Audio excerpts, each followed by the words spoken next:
요한계시록 19장에 있는 말씀 같이 보겠습니다. 요한계시록 19장 11절에서 21절까지 말씀입니다.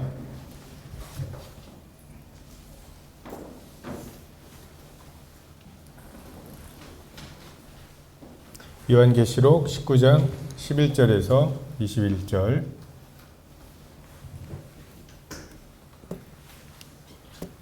찾으셨으면 같이 읽겠습니다. 계시록 19장 11절 시작.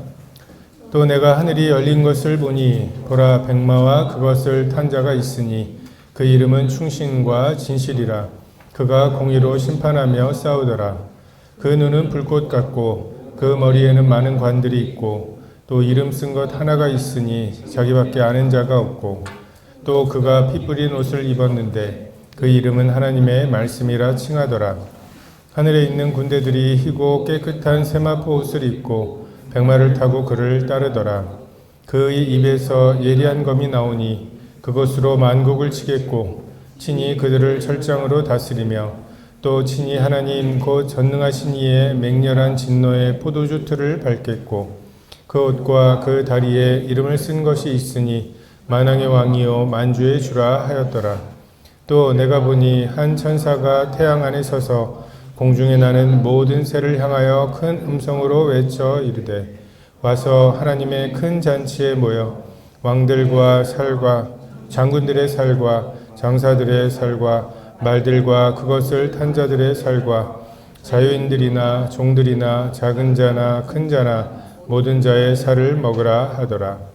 또 내가 보매 큰 그 짐승과 땅의 임금들과 그들의 군대들이 모여 그 말탄 자와 그의 군대와 더불어 전쟁을 일으키다가 짐승이 잡히고 그 앞에서 표적을 행하던 거짓 선지자도 함께 잡혔으니 이는 짐승의 표를 받고 그의 우상에게 경배하던 자들의 표적으로 미혹하던 자라.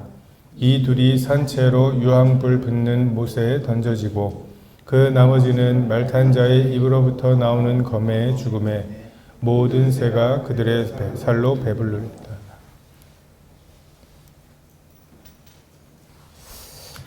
이사야서에 보면 메시아에 대한 예언의 말씀이 있죠. 그 중에 하나가 여호와의 은혜의 해와 우리 하나님의 보복의 날을 선포하여 모든 슬픈 자를 위로하시는 분이라고 나옵니다.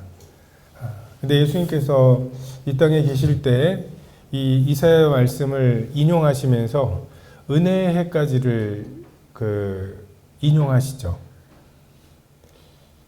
그래서 우리는 그리고 그 당시에 이스라엘 백성들은 은혜의 해와 보복의 날을 선포하실 예수님 메시아 이분을 기다렸는데 아무리 봐도 보복을 하시는 메시아는 아닌 것 같은, 뭔가 이스라엘을 지금 점령하고 있고 율법대로 시행되지 못하게 만들고 있는 이 세력을 들어 엎어서 마땅한 형벌을 주시는 그런 분은 아닌 것 같은, 기본적으로 세리와 창녀 그리고 로마에 대한 예수님의 태도가 너무 부드럽고 유한 것들이 그 당시 예수님을 거절했던 이유였습니다. 2000년 전에 은혜의 해를 선포하시러 오시는 예수님을 그들이 이해하지 못했던 것처럼 장차 보복의 날을 선포하러 오시는 예수님을 우리가 또한 이해하기 어려울 거다. 항상 우리들이 성경을 근거로 성경도 안 읽고서 하는 사람들 말고 성경 말씀을 잘 읽어도 성경을 잘 읽었던 사람들이 헤롯 왕에게 베들레헴에서 메시아가 나올 거라는 거는 이야기해 주었지만 그분이 구유에 나실 거라는 것, 그분이 십자가에 달려 돌아가실 거라는 것을 그들은 이해하거나 납득하지 못했죠. 그래서 무지해서 예수님을 못 알아본 수준이 아니라 예수님을 저런 사람은 죽여야겠다라고 생각했던 것처럼 장차 예수님이 보복의 날을 선포하러 오실 때에도 우리가 또한 그 예수님에 대해서 낯설다. 이게 정말 우리가 기다렸던 그 예수님이신가? 라고 하는 생각을 할 수 있습니다. 계시록 19장에 있는 말씀이 대표적으로 그 예수님이 다시 오실 때 어떤 모습으로 오시나, 그리고 우리가 재림을 생각할 때 빨리 오셔서 좀 시험 공부하는 것도 안 하고 그 취업이나 뭐 직장 다니는 것도, 그죠? 다시 군대로 돌아가지 않고 뭐 이런 수준으로 예수님의 재림을 생각하는 것은 영 아닌 거죠. 이 계시록이 쓰여질 당시 잘 알려진 대로 요한은 끓는 기름에 던져졌는데 죽지 않고 살아서 반모섬에 유배가 된 채로 이 계시를 보았죠. 그러니까 그 당시에 그 마지막으로 남은 사도 요한에게 가해졌던 핍박을 볼 때 일반 성도들이 어떠했을까? 일반 성도들이 또 얼마나 많은 유혹을 받았을까? 이게 다야? 예수님 오신다며 제자들, 예수님 따랐던 제자들 다 죽고, 뭐 1세대에 예수님의 기적을 보았던 사람들, 뭐 이런 사람들도 다 죽고, 이제 어느덧 예수님의 이야기가 전설이 된, 뭔가 옛날 이야기가 된, 예수님이 다녀가신 지가 지금 70년 정도 되는 때이니까 지금부터 70년이면은 몇 년도죠? 54? 54년도. 그 전쟁 끝난 다음 해죠. 54년도를 생각하는 우리들의 그 아득함과 비슷한 그 생각들이 이 당시 성도들에게도 있었을 거고, 어떻게 보면은 하나님이 좀 성도들에게 너무하신 것 같다는 생각이 들 때가 있어요. 핍박도 좀 너무 심하고, 근데 그 와중에 사람이 3일만 밥을 못 먹어도 뭔가 제정신이 아닌데 뭐 그런 상황에 방치해 놓으시고 그냥 뭐 옥에 가두고 뭐 한 사람씩 죽고 그리고 고문당하고 막 이런 것들에 그 전능하신 하나님이 자기 성도들을 방치하시면서 그래도 너 나 충성해야 돼, 그래도 너 나 사랑해야 돼 라고 말하는 게 어떨 때 보면은 좀 지나치다라는 생각이 들거든요. 사실 그렇게 해서 믿음을 저버린 사람들도 많이 있습니다.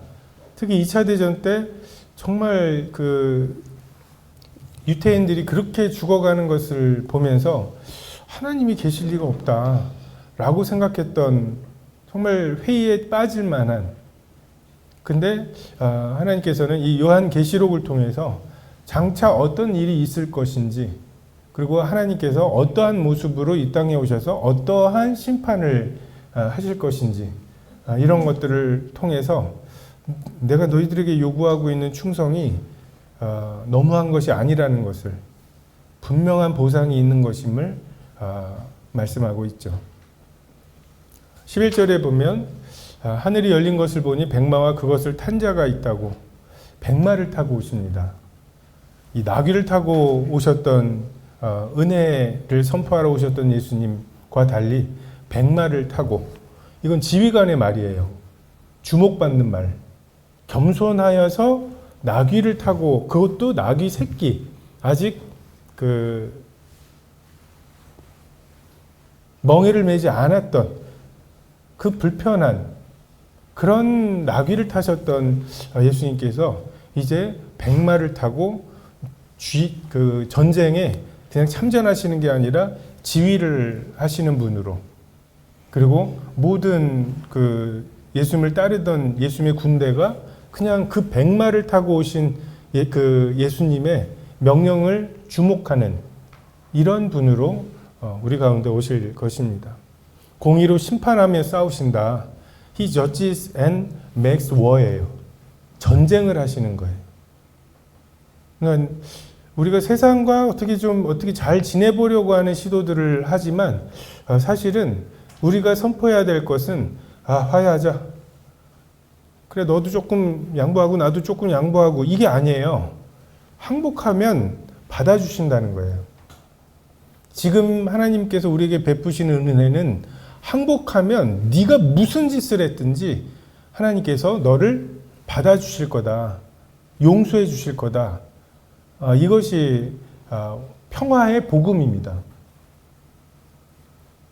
그러니까 타협해서 평화로운 게 아닌, 예수님께서도 심판하시면서 전쟁하러 오신다. 나도 너를 정죄하지 않는다고 죄 있는 자들이 돌로 죄 없는 자들이 돌로 치라고 그렇게 말씀하시고 그냥 그 선고를 유예하셨던 오랫동안. 근데 그 예수님께서 이제 정죄받을 자들에 대해서 합당한 형벌, 공의를 기준으로. 지금 사람들이 얼마나 공의를 원해요? 하나님에 대해서도 아니 공의롭다며, 그런 하나님이라며, 선하시다며, 더군다나 전능하다며, 근데 세상이 왜 이 모양이야? 라고 하나님께 불평하는데, 정말 하나님이 그들이 입에 담았던 그 공의로 정말 물이 바다를 덮는 것 같이 공의가 하수같이 흐르는, 그게 그들에게 뭔지를 모르고 있어요. 그 진리가, 공의가 하수같이 흐르는 세상이, 그 세상은 좋은 세상이지만 나에게도 좋겠냐고요. 지금은 은혜로운 세상, 하나님께서 우리가 지은 죄를 간과하시는 것이 필요한 세상임에도 그들은 자기가 꽤 의롭다고 생각하기 때문에 하나님께 감히 공의를 구하고, 근데 하나님께서 은혜의 때가 마감되었을 때 보복의 날 공의를 베푸실 것입니다. 얼마나 대단한 것으로 대비하고 있는지. 그래서 왜 그렇게 하나님 앞에, 하나님의 다시 오심 앞에, 그 심판대 앞에 왜 그렇게들 자신만만한지 모르지만 정말 그들이 준비한 것으로 이 백마를 타고 오시는 분 앞에, 그리고 전쟁을 선포하시는 그분 앞에 뭘 가지고 설지를 우리가 좀 볼 필요가 있어요. 그게 그들을 보호할 수 있을 것인지, 그것으로 과연 하나님과 전쟁할 수 있을 것인지. 그 눈은 불꽃 같고, 정말 어린아이들도 가까이 갈 수 있었던 예수님, 그 부드러운 눈이 이 진노로 이글거리실 거예요. 정말 하나님의 죄에 대한 진노가 어떠한지는 예수님의 십자가를 통해서 보여주셨죠. 내 사랑하는 아들, 내 기뻐하는 자에 대한 하나님의 진노가 그러했어요. 정말 조금도 은혜가 섞이지 않은 하나님의 진노는 예수님의 그 십자가였습니다. 조금도 봐주시지 않으시죠. 그 죄에 대한 진노, 예수 그리스도를 끝내 거절한 사람들에 대한 하나님의 그 진노. 하나님이 화낸 척 하시는 게 아니에요. 예수님이 이때 오셔서 화낸 척 하시면서 연극하시는 게 아니라 정말로 그 하나님의 영광에 도달하지 못하는 모든 것에 대해서 진노하실 것입니다. 한 마리의 양도 잃어버리지 않고 안타까워하며 찾으시던 예수님께서 정말 하나님의 진노를 받아야 되는 것들이 하나라도 하나님의 진노에서 제외될까 봐, 정말 온전한 진노가 99이 하나님의 진노를 온전히 받았는데 한 마리가 남을까 봐, 한 마리가 그 진노를 피할까 봐 하나님께서 찾으시는 그 눈이 예수님이 다시 오실 때 그 눈입니다. 머리에 많은 관을 쓰셨습니다. 정말 모든 것을 버리고 자기를 비우시고 사람의 모양으로 오시고 죽으시고, 근데 죽음도 보통 사람이 죽음이 아니라 십자가의 죽음까지 정말 모든 것을 내려놓으셨던 예수님께서 그냥 오로지 하나 가시관을 자기의 것으로 삼으셨죠. 근데 이 예수님께서 정말 이 사람들에게 나누어 주었던 정말 각 나라의 대통령, 왕, 수상들이 있죠. 그리고 그 밑에 장들이 있죠. 모든 권세, 하나님께서 그것을 각자에게 나누어 주셨습니다. 그들이 정해진 때까지 그것을 누리도록, 그리고 그것을 활용해서 청지기로서 살아가도록. 근데 장차 다시 오실 때 그 모든 관들을, 모든 권세들을 다 모으실 거예요. 대한민국의 헌법 1조 2항이 그거라. 대한민국은 민주공화국이고 모든 주권은 국민에게 있다. 헌법이 바뀔 거예요. 모든 주권은 예수님에게 있습니다. 예수님이 가라사대가 헌법이 될 거고 예수님이 그렇게 말씀하셨어. 이게 헌법재판소의 기준이 될 거예요. 그 주권을 지금 나눠주신 이 세상에 우리가 사니까 이게 내 것인 줄 알죠. 모든 관들이 다 장차 다시 오실 예수님에게로 모일 것입니다. 대한민국의 모든 주권은 예수 그리스도에 있게 될 것입니다. 이름이 있는데 자기밖에 아는 자가 없고 은혜로운 이름만 계시하실 수 있었어요. 지금은 진짜 하나님의 어떠하심, 진짜 하나님의 공의로우심을 우리가 견딜 수가 없어요. 무서워서 하나님께 나아오지 않도록 하시기 위해서 하나님께서는 하나님의 온전한 진노를 예수 그리스도에게만 쏟아부으시고 지금 우리에게는 그렇게 하나님의 어떠하심을 드러내지 않으셨어요. 여호와 이레, 예비하시는 하나님, 승리하시는 여호와 나의 깃발, 이런 것으로 하셨지 정말 공의로우신 하나님으로 계시하시지 않은, 근데 그 이름을 계시하실 것입니다. 드러내실 것입니다.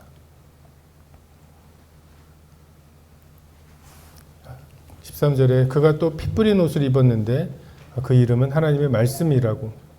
형제를 죽인 적이 없다고, 가늠한 적이 없다고 우쭐해 했지만 실상은 형제를 미워하는지 여자를 보고 음욕을 품은 적이 있는지가 심판의 기준이죠. 근데 하지만 정말 이 기준조차도 진짜 심판의 기준이 아니에요.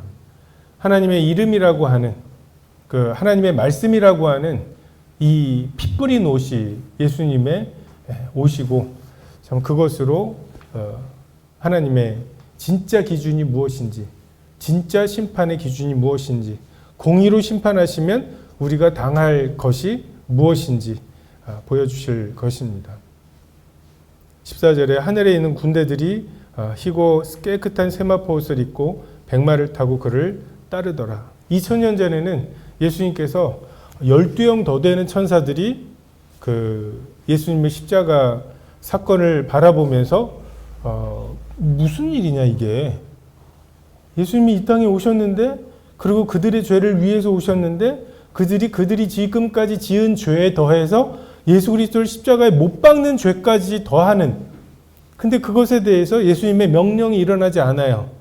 묻어라 라고 하시는 12형 더 되는 천사가 있었다면 지금은 천사들과 하나님의 성도들이 함께 군대로 참전하게 될 것입니다. 성도들에게는 이 전쟁에서의 역할이 있고 우리는 이 전쟁을 준비해야 합니다. 저희가 지금 복음 캠프를 준비하고 있죠. 통도 큰 것 같아요. 1,500만 원짜리 캠프를 겁도 없이 이걸 통해서 정말 오병이어가 성경 속에만 있는 건지 아닌지, 정말 물을 떠다 놓고 그것을 회당장에게 갖다 주는 그 하인의 심정이 어떤 심정이었는지, 얼마나 노심초사하면서 이게 바뀌어야 되는데 근데 바뀐다고 하는 상상조차도 할 수 없는 그런 상황에서 우리도 캠프를 준비한다고는 하지만 올까? 얼마나 채워질까? 돈은 오만 생각들을 우리가 하게 되는, 성경은 그냥 교훈으로, 지식으로 아는 것이 아니라 이렇게 1,500만 원짜리 캠프를 준비하고 시작하고 그 막막한 중에 매달릴 수밖에 없는 것도, 그리고 매달리면서도 한편 걱정이 되는 것도, 그 가운데 지혜를 주시는 것도, 그리고 그것을 채워주시는 이 모든 과정들을 경험하고 체험하는 것을 대신할 수는 없는 것 같습니다. 그래서 우리는 이 전쟁을 준비해야 되는 거죠. 15절에 그의 입에서 예리한 검이 나온다고. 예수님의 말씀들을 보면 정말 그 신약 성경을 읽어본 구도자들조차도 예수님의 그 말씀들에 대해서는 굉장히 신기해해요. 잠언하고 예수님의 이 사복음서를 보면 소자야 내 죄사함을 받았느니라 여자야 두려워하지 말라 내 믿음이 너를 구원하였다고 무서워하지 말고 다만 믿기만 하라고 얼마나 은혜롭고 참 하나님만 예수님만 하실 수 있는 말씀들이 있죠. 이 사람의 죄 소경으로 난 것이 누구 죄 때문이냐고 하는데 누구의 죄 때문이 아니라고 하시는 말씀 하나님이 하셔야 되는 일이 있어서 네가 그렇게 된 거라고 하시는 그 말씀이 저는 그게 남에서부터 소경된 사람의 마음을 이미 변화시켰다고 생각이 됩니다. 그리고 뭐 예수님이 뭐 침을 이겨서 뭐 눈에 바르셨는데 실로암에 갔다 오라. 이거는 그에게는 너무 사소한 일이에요. 이미 그의 마음에 하나님만 창조하실 수 있는 어떤 창조가 일어났거든요. 이게 내 죄 때문이 아니구나. 내 죄 때문인 줄 알았는데 그 죄사함에 확신이 생긴 이 사람에게 예수님의 그 다음 말씀 순종하는 것은 어렵지 않았을 것입니다. 예수님의 말씀이 그런 말씀이었어요. 근데 이제 날카로운 말씀이 나옵니다. 몫으로 우리 가운데 계실 때에는 우리가 예수님의 발에 입 맞출 수 있었어요. 지금이 그 은혜의 때이죠. 예수님께 내가 입 맞추려고 할 때 거쳐야 될 벽이 없었어요. 근데 장차 왕으로 오실 때 우리가 감히 그 왕 앞에 나아갈 수 없을 것입니다. 그리고 왕으로 심판하러 오시는 그분 앞에 이제 내가 당신을 왕으로 섬기겠다고 내가 이제 당신에게 충성하겠다고 의미 없어요. 왜요? 끌려 나와 무릎 꿇리는 거거든요. 내가 왕이 될 상인가? 거기에도 그런 거 나오죠. 이미 왕이 된 다음에 왕이 될 상이라고 말해봐야 지금이 그래서 은혜의 때에 예수님이 아직 목수의 아들로 우리 가운데 임마누엘 하시고 그래서 우리가 지금 하나님께 예수님께 드리는 사랑과 충성은 예수님께서 그 진정을 알아주시는 거예요. 심지어 사탄조차도 모든 무릎이 예수의 이름 앞에 꿇릴 때 모든 입으로 예수를 주라고 시인하게 될 때 사탄도 예수님 앞에 무릎을 꿇리고 당신이 주님이시라고 고백하게 될 거예요. 아무 의미 없는 두려움에서 나오는 아니면 억지로 해야 하는 그 입에서 검과 같은 말씀이 나옵니다. 하나님의 가죽옷이 없이 온전한 진리의 말씀 앞에 누가 견딜 수 있겠습니까? 철장으로 다스리신다고 예수님 전 세계를 통일하실 거예요. 모든 세상의 모든 나라에 예수님이 왕이 되실 거예요. 그 모든 관들을 예수님이 다 쓰신다니까요. 대가 끊기지 않는 1000년 동안 완전하게 다스리실 예수님이 오실 것이고 근데 유일하게 자격이 있으신 분이에요. 완전한 독재일 것입니다. 진짜 물이 바다를 덮고 공의가 하수같이 흐르면 좋겠죠. 근데 거듭나지 않은 사람들은 그 천년의 왕국의 평화로움을 견뎌내지를 못할 거예요. 맹렬한 진노의 포도주 틀을 밟는다고 반드시 죽여야 되는 게 아담과 하와였죠. 근데 하나님께서 가죽옷을 지어 입히시는 용서해 주시는 수준이 아니라 가죽옷을 지어 입히시는 은혜로 그들을 대하셨죠. 노아의 홍수 때에도 노아와 그 가족들을 남기셨죠. 그러니까 하나님께서는 항상 아무것도 섞인 게 없는 진노를 내려보내신 적이 없는데 이때 그들이 끝내 거절하잖아요. 그 마음에 하나님 두기를 싫어하고 상실한 마음을 원하고 더러운 부끄러운 욕심과 더러운 정욕을 하나님보다 더 추구하는 그들에게 오래 참으시지만 영원히 참지는 않으시는, 아무 은혜가 섞이지 않은 진노 앞에서야 비로소 우리가 얼마나 큰 은혜 가운데에서 살아왔었는지 알게 될 것입니다. 그것과 다리에 이름을 쓴 것이 있는데 만왕의 왕이요 만주의 주라고. 주님의 재림의 핵심은 왕권의 변화입니다. 누가 왕이냐? 누가 다스리느냐?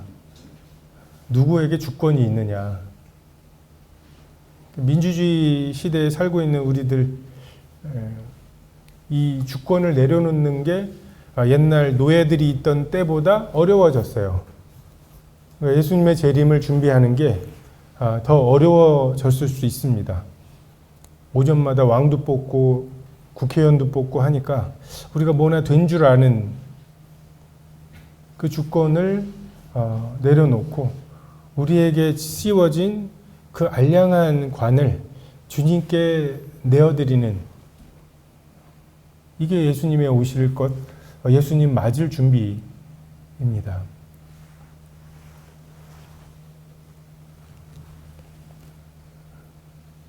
17, 18절에 내가 보니 한 천사가 태양 안에 서서 공중에 나는 모든 새를 향하여 큰 음성으로 외쳐 이르되 와서 하나님의 큰 잔치에 모여 왕들, 장군들, 장사들, 말과 그 탄자들, 자유인, 종들, 큰 자, 작은 자, 완전한 사륙이 일어날 것입니다. 계시록에 보면 서울에서 전라도 광주까지 말의 굴레까지 오는 그런 그 피로 덮일 거라고. 그 마지막 전쟁에 대해서 굉장히 구체적으로 묘사를 하고 있습니다. 구원받지 않은 사람들은 동방에서 2만만의 군대가 동원된다고 하면 뭐 물론 중국이겠죠. 근데 우리도 갈 것 같아. 그러니까 휴가되지 않은 사람들이, 그래서 그 날카로운 검으로 죽임을 당한, 그리고 그 피가 흘러서 막 광주에까지 도달할 만큼 정말 그 땅이 참 비옥해질 것 같아요. 애굽 때 이스라엘 백성들이 아이를 낳으면 그 아들이면 무조건 그 나일강에 던지라고. 그러니까 이런 명령을 했던 그 애굽에 대해서 하나님의 그 진노가 모든 장자를 죽이시는, 물론 그 와중에 그 피를 바르면 살 수 있는 길을 잊지 않으시죠. 근데 하나님께서 정말 그들의 이스라엘 백성에게 한 짓을 그들에게 갚으시는 것처럼 정말 예수 그리스도를 따르는 사람들, 그리고 그 이유 때문에 죽었던 모든 사람들의 피에 대해서 예수님께서 합당하게, 그들의 죄에 합당하게 갚으실 것입니다. 큰 소리로 불러 이르되 거룩하고 참되신 대주제여 땅에 거하는 자들을 심판하여 우리 피를 갚아주지 아니하시기를 어느 때까지 하시려 하시나이까. 이게 주님의 이름 때문에 못배임을 받은 사람들의 호소예요. 근데 아직 그 피가 조금 더 채워져야 된다고 말씀하시면서 기다리라고 말씀하시죠. 이 싸움의 승패는 얼마나 잘 준비했느냐가 아니라 내가 누구 편에 서 있느냐입니다.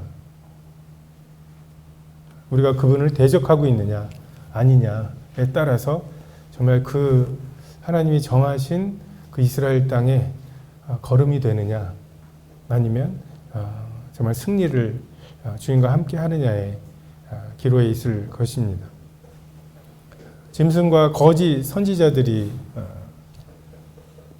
왕들, 임금들과 그들의 군대를 모아서 전쟁을 일으키는데, 그냥 하나님과 지금 악한 세력이 밀고 당기고 이기기도 하고 지기도 하다가 뭐 이세돌의 그 신의 한 수 같은 수를 써서 뭔가 뒤집고 이런 싸움이 아니에요. 우리는 이 싸움이 아직 끝나지 않았고 또는 팽팽하게 더구나 지금 되어지는 세상 돌아가는 꼴을 보면 뭔가 악한 세력이 훨씬 더 강성해지는 것처럼 착각하기가 쉽습니다. 하나님께서 정말 진노를 그들의 머리 위에 쌓으시는, 모르시거나 그것을 없애실 수 없는 게 아니에요. 다만 이방인의 충만한 수가 차고 예수님을 위해서 흘리는 피가 충만해지기까지 하나님께서 잠시 참으시는 것입니다. 하나님과 맞서고 대적할 수 있다고 착각하던 악한 영들에게 정말 모든 사람이 구원을 받으며 진리를 아는 데 이르기를 원하시기 때문에 참아오셨음을 보여주실 거예요. 저번에 그 복음반에서도 예수님의 그 시험 받으심에 대해서 나누면서 아니 예수님이 마귀가 와서 시험하면 꺼져 이러면 끝나요. 무적행에 들어가라고 그러면 끝나요. 근데 왜 그렇게 하지 않으셨을까? 뭐 이런 질문들을 했는데 주님께서 지금 그러지 않기로 하시는 때죠. 우리에게나 악한 영들에게나 공의롭게 지금 그들을 내버려 두시는 이유가 우리를 구원하셔야 되기 때문에, 그래서 이런 부분들에 대해서 장차 그날에 짐승과 그 미혹하던 자들을 산채로 유황불에 던져 넣어지는 거예요. 저항할 수가 없어요.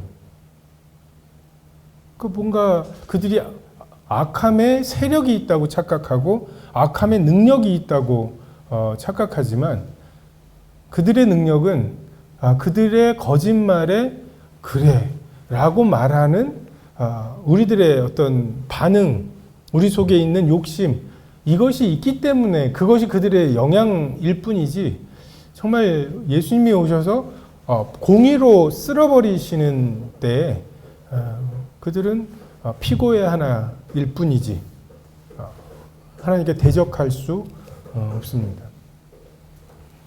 21절에 그 나머지는 말탄 자의 입으로 나오는 검의 죽음에 모든 새가 그들의 살로 배부르리. 미혹을 받은 자들, 미혹을 받는 자들, 사탄에게 속은 자들, 예수님 안 믿는 사람들, 이 사람들을 굉장히 선량한 피해자라고 이야기를 합니다. 그럴까요? 속은 걸까요? 하나님께서는 그들의 논리대로 심판하실 거예요. 달란트의 비유에도 보면 네가 나를 그런 사람으로 봤느냐, 만약에 네가 그렇게 나를 봤다면 내가 그렇게 막 심지 않은 데서 거두고 막 이런 사람으로 잘못 걸리면은 큰일 나는 사람으로, 어려운 사람으로, 까다로운 사람으로 나를 봤다면 은행에라도 맡겨서 이자라도 했어야 되지 않냐. 그들이 예수님을 못 믿을 이유들로 되는 뭐 교회가 어떻고 교리가 어떻고 뭐 이런 이유들에 대해서 너 교회에서 어떤 목사가 뭐 어떤 사람들이 그렇게 행동해서 교회를 안 나왔다고 하는데, 그럼 네가 그렇게 술 먹고 다니고 하는 거, 그 술 먹은 사람 중에는 그런 사람이 없었느냐? 술 먹는 사람들 중에는, 하나님 안 믿는 사람 중에는 너를 실망시킨 사람이 없느냐? 믿고 싶은 거예요. 그리고 이건 안 믿고 싶은 거고, 안 믿고 싶은 걸 안 믿을 이유를 수집한 것뿐이지 그게 진짜 그에게 안 믿을 이유는 아니었던 것을 하나님께서 드러내실 것입니다. 무서울 거예요. 정말 그분 앞에, 심판대 앞에 그 2만만의 군대가 아마겟돈에 모여서 정말 그 이스라엘의 남은 자들을 치러 마지막 전쟁을 준비하면서 왔을 때 정말 그 한 줌밖에 안 되는 그 남은 자들, 그들의 소망은 백마를 타고 오시는 이 예수님, 그분의 입에서 나오는 날카로운 검이죠. 그것으로 보복의 날을 선포하여 모든 슬픈 자를 위로해 주실 것입니다. 우리가 예수님이 좀 낯설지 않았으면 좋겠습니다. 너무 자상한 아빠였는데 잠깐만 아빠가 좀 급한 일이 있어서 라고 해서 옆방으로 갔어요. 그래서 얘가 못 모르고 그 옆방 문을 열고 들어갔더니 이 아빠가 어디에 폭격하라는 명령을 하는 총사령관인 모습을 보게 되는 것과 같이 정말 우리가 하나님을 우리 아버지, 친구, 형제라 부르기를 부끄러워하지 않으시는 이런 친근하고 가까운 분으로 아는 것, 우리가 이런 예수님이 낯설 수도 있어요. 오히려 가까이 계신 것이 내가 언제라도 부르면 응답하실 거라는 게 좀 은혜 안에 강할 필요가 있죠. 또 한편으로는. 하지만 또 너무 은혜에만 선포하시는 예수님, 또 봐주시는 예수님, 이런 분으로만 예수님을 알다가 이런 예수님이 이런 일들을 하게 될 때 낯설다, 어색하다 라고 하게 되는 것, 이것은 문제죠. 100% 인간이시고 하나님이신 것처럼 100% 은혜이시고 100% 진리이신 그 은혜와 진리가 동시에 충만하신, 우리가 한 편만을 택하게 될 때 우리의 신앙은 은혜에 겨울 때 포퓰리즘이 될 수 있어요. 좋은 게 좋은 거예요. 그런 신앙이 능력이 없어요. 자기를 둘러싸고 있는 중독의 문제나 아니면 인간관계의 문제라든지 이런 것에 대한, 이거는 하나님에 대한 경외함에서 나오는 순종과 복종에서 끊을 수 있는 것들이거든요. 이건 전쟁을 해야 되는 것들이죠. 전쟁하러 오시는 예수님, 정말 이분이 100% 또 예수님이시다 라고 하는 것을 우리가 인식하고 정말 십자가에서 우리에게 은혜를 베푸시는 예수님 앞에서 우리가 살아야 되기도 하지만 장차 백마를 타고 오시는 이 예수님 앞에서도 우리가 살아가야 하는 이 두 가지 균형을 좀 잘 맞출 필요가 있습니다. 그래서 정말 그분 앞에서 깨어서 좀 깨어서 준비하지 못했던 여인들이 있었죠. 신부의 친구. 근데 사실 그 비유에서 교회의 모습은 신부죠. 그 비유를 통해서 우리가 깨어있지 못하면 잔치에 참여하지 못하는 이런 걸로 이야기를 하는데, 그것은 똑같이 초청을 받은 이스라엘 백성이지만 그 가운데 준비하지 않고 있었던 사람들에 대한 말씀이죠. 다만 주님이 다시 오실 때 도둑같이 오신다는 말씀과 우리에게는 도둑같이 임하지 않으신다는 약속이 동시에 있습니다. 그러니까 지금 되어지는 상황들을 볼 때 주님의 오심을 알 수 있죠. 말세의 가장 중요한 징조는 말세가 되면 불법이 성함으로 사랑이 식어져가는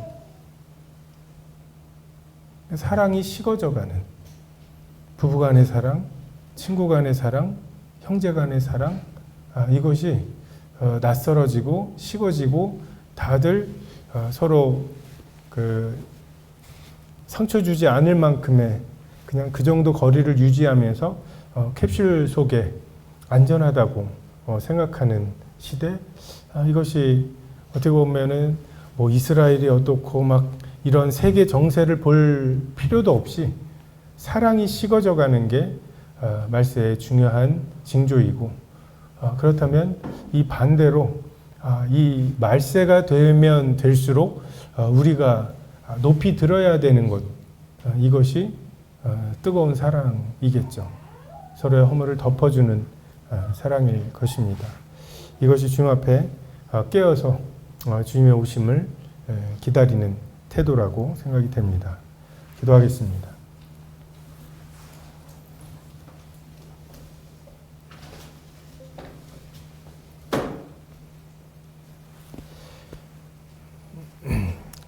메시아가 그렇게 오실 줄 몰랐던 것처럼 장차 다시 오실 주님도 저희가 상상하는 것과 전혀 다른 모습으로 오실 것입니다.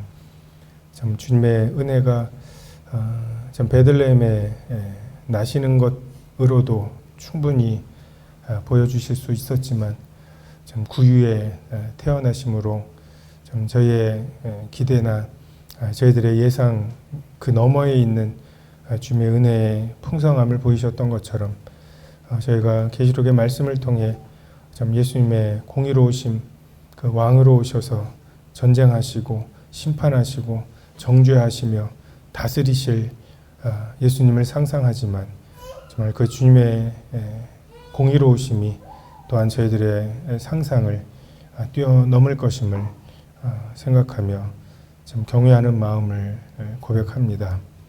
주께서 저희들의 마음에 주님의 사랑에 대한 마땅한 감격과 감사가 있게 하시고, 주님의 공의로우심에 대한 마땅한 경외함을 가질 수 있도록 도와주시기 바랍니다.